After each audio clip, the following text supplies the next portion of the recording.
E aí, tudo bem com você? Professor Fabiano Pereira na área, para a gente dar continuidade ao nosso curso de Direito Administrativo. Lembrando que no momento nós estamos tratando do tema Princípios da Administração Pública. Só que antes da gente continuar, se você ainda não é inscrito ou inscrita em meu canal, lembre-se de clicar aqui, ó, nesse quadradinho, se inscrever, para você ser notificado ou notificada sempre que um novo vídeo for postado aqui no canal. E para facilitar ainda mais, aqui em cima tem um sininho, ó. E aí você vai clicar nesse sininho, porque aí o YouTube é que vai fazer esse serviço de comunicar automaticamente, tá ok? E logo na sequência, você vai baixar, vai fazer o download do meu novo e-book. É muito simples, ó. Aqui na descrição do vídeo, logo abaixo do vídeo, você vai ter essa tela e aqui, ó, você vai ter um link para clicar nesse link e fazer o download do meu e-book com dicas específicas e especiais para os concursos de tribunais e MPU. E logo na sequência, você vai clicar aqui, ó, e vai se inscrever, e vai me seguir, e vai me curtir lá na página do Facebook e também na página do Instagram. Beleza? Então vamos lá, vamos dar prosseguimento aí ao nosso bate-papo. É o seguinte, na primeira aula nós falamos aqui sobre duas coisas importantes. Primeiro, que não há hierarquia entre os princípios da administração pública. E segundo, que quando há uma colisão entre princípios da administração pública, eu não posso antecipadamente afirmar qual é o princípio que vai prevalecer. Por quê? Porque nós temos que utilizar a técnica da ponderação de valores. Então, no caso em concreto, pode prevalecer o princípio A e, no outro caso em concreto, pode prevalecer o princípio B. E no nosso bate-papo de hoje, nós vamos começar a tratar sobre o princípio da legalidade. Sem sombra de dúvidas, o princípio da legalidade está entre os mais cobrados em provas de concurso público. E como é do seu conhecimento, eu procuro ser sempre muito objetivo, muito direto e trazendo muitos exemplos práticos, porque é através de exemplos que você consegue fixar e memorizar melhor o conteúdo. Vamos lá? Vamos falar um pouquinho então sobre esse tema? Olha só, quando nós falamos em princípio, deixa eu voltar aqui, né? Quando nós falamos em princípios da administração pública, mais precisamente sobre o princípio da legalidade, a primeira coisa que eu quero que você entenda é que nós temos que analisar o princípio da legalidade em relação aos particulares e também em relação à administração pública. Veja, em relação aos particulares, o princípio da administração, o princípio da legalidade, ele está previsto lá no artigo 5º da Constituição Federal, mais precisamente no inciso 2º. E lá está escrito o quê? Está escrito que ninguém será obrigado a fazer ou deixar de fazer alguma coisa, senão em virtude de lei. Em outras palavras, apenas uma lei pode obrigar um particular a fazer alguma coisa. Apenas uma lei pode obrigar ou pode proibir o particular de praticar uma determinada conduta. E quando eu me refiro à lei, em regra, eu me refiro àquele ato que nasce onde? Nasce lá no poder legislativo, fruto da atividade legislativa do Congresso Nacional, das Assembleias ou da Câmara de Vereadores, ou das Câmaras de Vereadores. Ficou claro para você? Então essa é a lei. Depois nós vamos aprofundar um pouquinho mais. Então veja só, suponhamos que hoje eu queira tirar o meu celular do bolso e simplesmente atravessar a rua falando ao celular. Eu posso fazer isso?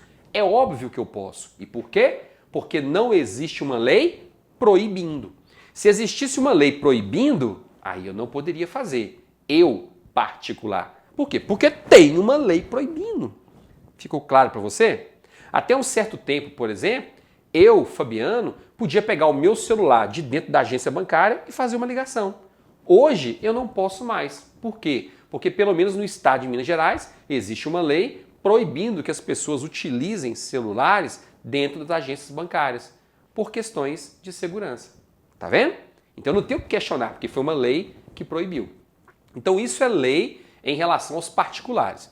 Para os particulares, anote aí, tudo que não é proibido é permitido. Então, se eu sou particular e quero dar um passeio na rua com o meu cachorro, eu vou verificar se existe alguma lei proibindo. Se não existe lei proibindo e nem lei permitindo, simplesmente não há uma lei sobre o tema, eu posso passear com o meu cachorro pela rua, na corrente? Posso, sem problema algum. Então, para o particular, tudo que não é proibido é permitido. Então, basicamente, é isso que você precisa saber sobre o princípio da legalidade em relação aos particulares. Lembrando que ele também é chamado de princípio da autonomia da vontade. Agora vamos analisar o princípio da legalidade em relação à administração pública. Onde é que ele está previsto? No artigo 37, caput da Constituição Federal. E lá no artigo 37, caput da Constituição Federal, nós vamos extrair a seguinte interpretação. Veja, o administrador público, o agente público, quando estiver agindo, quando estiver diante da necessidade de praticar um ato, ele tem antes que verificar se a lei o autoriza a praticar aquele ato. Por quê? Porque em relação à administração e seus agentes públicos, a situação é um pouco diferente daquela situação do particular. O particular, ele pode fazer tudo aquilo que está, ou melhor, que não está proibido por lei. Essa regra não se aplica na administração. Em relação à administração pública é o seguinte, o agente público só pode agir se existir uma lei autorizando ou se existir uma lei determinando, mandando ele fazer aquilo. Aí sim ele pode agir. Ficou claro? Então é diferente dessa regrinha do particular. Só que é óbvio que em concursos públicos as bancas vão misturar. Elas vão dizer, por exemplo, que para o administrador público é lícito fazer tudo aquilo que não está proibido em lei. É errado. Essa regrinha a gente aplica em relação aos particulares, não é em relação à administração pública. Tá certinho? Ficou claro para você? Beleza. Agora vem aqui um outro ponto importante. Veja só. Quando nós falamos em princípio da legalidade, guarde uma informação. Esse princípio da legalidade, no primeiro momento, vai nos remeter à lei, que nasce lá no Poder Legislativo. Contudo, entretanto, todavia, existem algumas situações em que tanto os particulares quanto os agentes públicos irão praticar determinados atos que estarão amparados em um ato normativo que não é lei. Não é lei. É por isso que de vez em quando você encontra algumas questões em prova abordando as exceções ao princípio da legalidade. Tá ok? Então grave bem isso aí, ó. Exceções ou constrições ao princípio da legalidade. Isto é, alguns momentos eu vou ser obrigado a obedecer, a cumprir um ato que não é lei. Quer que eu te dê um exemplo? Medida provisória. Tá vendo? A medida provisória não é uma lei. Por quê? Porque quem edita a medida provisória, a princípio, é o presidente da República.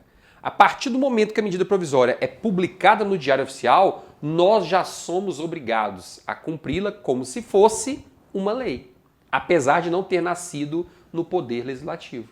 Então, por isso é que é correto dizer que ela é uma exceção ou simplesmente uma constrição ao princípio da legalidade. Por isso é que nós podemos fazer essa afirmação. Ah, professor, mas espera aí, essa obrigatoriedade de se observar o que manda uma medida provisória é a única exceção ao princípio da legalidade? Não.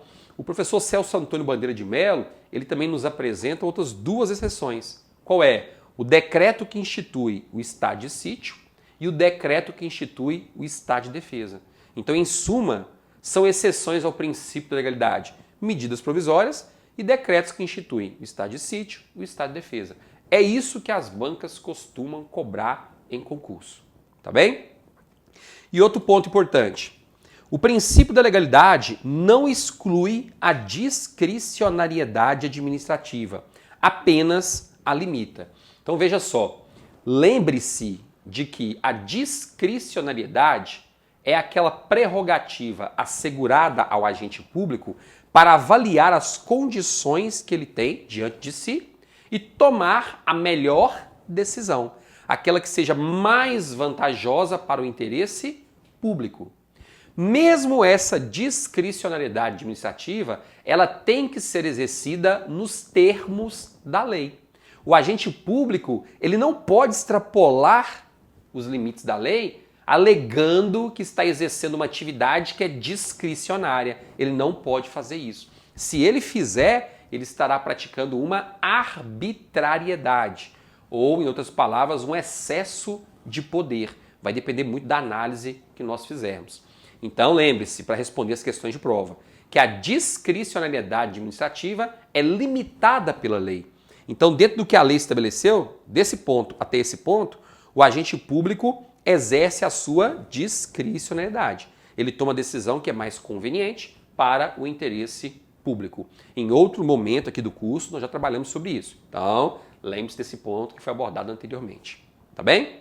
Então, veja, em termos gerais, essas são as principais informações que você tem que saber sobre o princípio da legalidade.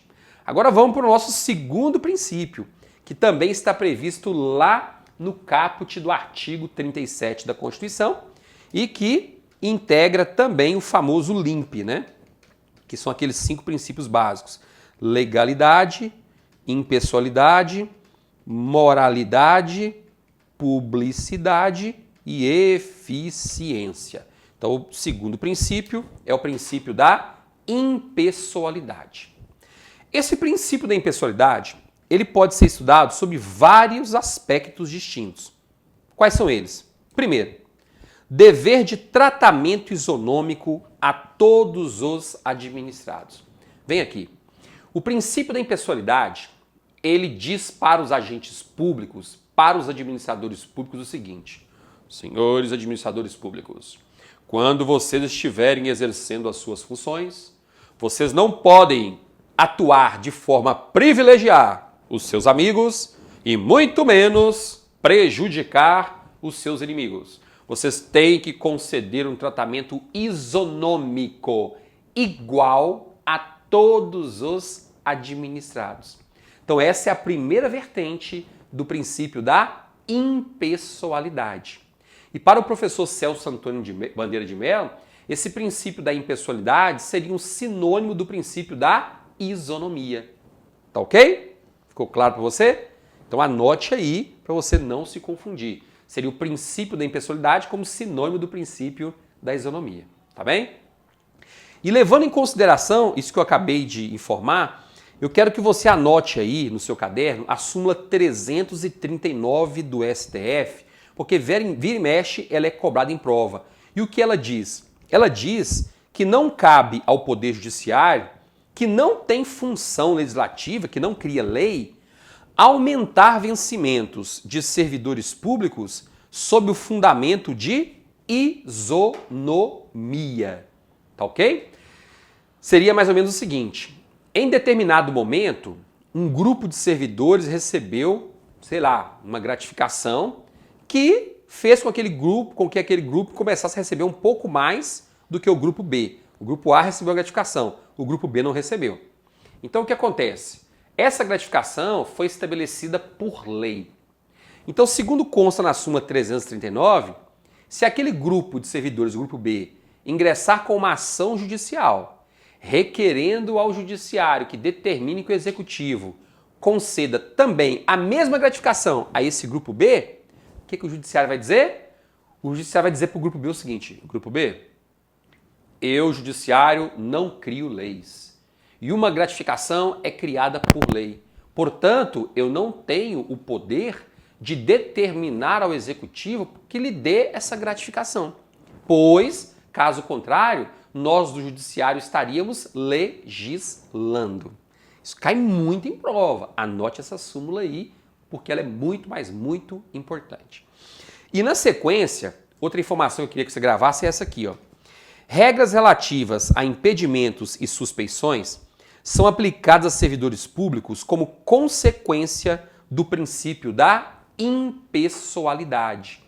Então é o princípio da impessoalidade que diz, em outras palavras, que se eu sou membro de uma comissão de processo administrativo e em determinado momento eu me deparo com a minha irmã sendo processada pela administração, é óbvio que eu não posso ser parte dessa comissão de processo administrativo, porque eu sou impedido. A tendência é que eu vá ajudar a minha irmã por questões familiares. Então eu não posso participar dessa comissão. Eu sou impedido, regra de impedimento. Ou então, às vezes eu sou membro de uma comissão de processo administrativo e percebo que quem está sendo processado agora é um caboclo que me deve 100 mil reais e que já disse com todas as letras, não vou pagar. Aí eu penso comigo, tudo bem, você pode até não pagar, rapaz, mas você é meu inimigo número 1. E agora eu vou fazer de tudo para me vingar, para poder te prejudicar. Então aí nós temos uma suspeição, eu sou suspeito, não posso participar daquele julgamento. Então tanto o impedimento quanto a suspeição são consequências do princípio da impessoalidade. Essa é a primeira vertente do princípio. Vamos analisar agora a segunda vertente do princípio. Imputação dos atos praticados pelos agentes públicos diretamente às pessoas jurídicas a que estejam vinculados. Proibida a promoção pessoal. Ou seja, isso aqui nada mais nos diz que o texto do artigo 37, parágrafo 1º da Constituição, é uma consequência do princípio da impessoalidade. E o que ele dispõe? Ele dispõe que a publicidade dos atos, programas, obras, serviços e campanha dos órgãos públicos deverá ter caráter educativo, informativo ou de orientação social, dela não podendo constar nomes, símbolos ou imagens que caracterizem promoção pessoal de autoridades ou servidores públicos. Deixa eu te explicar isso aqui com mais detalhes. É o seguinte, eu sou um prefeito de um determinado município, tá? E aí eu assumi a prefeitura e na nossa cidade tem uma rua principal. É a rua mais movimentada da cidade. E aí minha mamãezinha está fazendo 90 anos e eu quero dar para ela um presente. Qual o presente? Mamãe, já que eu sou prefeito, agora nós vamos mudar essa rua do nome de Juscelino Kubitschek para Mamãezinha do Fabiano. E aí? Cara, isso aí é uma violação ao princípio da impessoalidade. Claro, seria um presente muito bonito para a mãe. Só que o meu vizinho também, que não ocupa cargo eletivo nenhum, ele tinha esse mesmo desejo de dar o nome, pode ser a rua lá do bairro X que ninguém conhece, à mãe dele. Mas nem isso, coitadinho, tem possibilidade, né? Ele não tem a prerrogativa de elaborar um projeto de lei, mandar para a Câmara aprovar aquele projeto de lei. Então, se ele fizer isso, der o nome da rua à sua mãe, ele estará violando o princípio da impessoalidade. Ficou claro? Então, da mesma forma, entenda o seguinte, a Constituição, ela não proíbe que os agentes públicos realizem propagandas da administração. Muito pelo contrário. Ela manda, o artigo manda que a administração divulgue os seus atos. Então, quando você liga a televisão e está escrito lá, governo federal tem feito isso, feito aquilo, etc. Isso é consequência do artigo 37, parágrafo 1º. Mas o que não pode acontecer, por exemplo, é o presidente da República ser garoto propaganda do que tem sido feito pela administração. Ele chegar lá, quando você liga a televisão, tá lá. Eu, que sou o presidente, pedi semana passada para que construíssem mais não sei o quê, para que fizessem mais não sei o quê, nós estamos fazendo isso, fazendo aquilo. Não, ali é como se ele estivesse fazendo, mas não é ele, é o dinheiro público que está fazendo. Então ele não pode vincular a construção de um hospital à imagem do gestor. Eu construí. Você construiu não, amigo, foi a administração, foram os recursos públicos. Então se ele faz isso, diz que é ele que construiu, ou então se dá de presente o nome de uma rua, de um hospital, de um aeroporto aos seus parentes, aos seus chegados, isso viola o princípio da impessoalidade. Tá bem? Ficou claro para você? Tem certeza? Então tá jóia. E ó, em regra, o que acontece é o seguinte, quando nós violamos o princípio da impessoalidade, por tabela, acabamos violando também o princípio da moralidade. Então grave isso, porque as bancas adoram cobrar. Às vezes ela coloca um exemplo lá. O prefeito do município X colocou um outdoor dizendo que ele foi responsável pela construção da escola. Essa conduta violou o princípio da...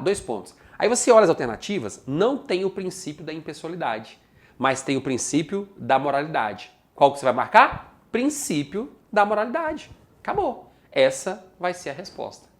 Tá bem? E aí, continuando, eu queria aproveitar para falar um pouquinho também sobre a chamada teoria do funcionário de fato. E essa teoria do funcionário de fato encontra respaldo onde? No princípio da impessoalidade. Vou explicar rapidamente porque tem caído muito em prova, principalmente em provas mais complexas, né? Estilo CESP, ESAF. as bancas têm cobrado, FGV tem cobrado bastante também, prova da OAB. É o seguinte, vamos supor que eu, Fabiano, tenha sido aprovado em um concurso público. Comecei a exercer minhas funções de analista. Beleza. 1 ano trabalhando, 2 anos trabalhando, né? No segundo ano trabalhando. E durante esse período, eu como servidor da Justiça Eleitoral, ou da Justiça do Trabalho, Justiça Federal, sei lá onde for, eu emiti várias certidões. Eu assinei vários despachos. Enfim, eu exerci as minhas funções. E em determinado momento, o que aconteceu? Descobriram que eu comprei o gabarito do concurso. E aí, meu amigo, processo administrativo instaurado e perceberam então que a minha nomeação havia sido ilegal. E a minha própria nomeação foi anulada. Pergunta: se a minha nomeação foi anulada e, consequentemente, tudo o que aconteceu depois disso, será que aquilo que eu fiz no exercício das minhas funções vai ser simplesmente anulado? Aquilo que eu fiz vai ser apagado na história administrativa? Não vai ser, não. Sabe por quê? Quando um servidor público está praticando as suas funções, o que ele faz no dia a dia é atribuído à própria administração e não ao servidor. Então, quem está fazendo aquilo ali no dia a dia não sou eu, é a própria União.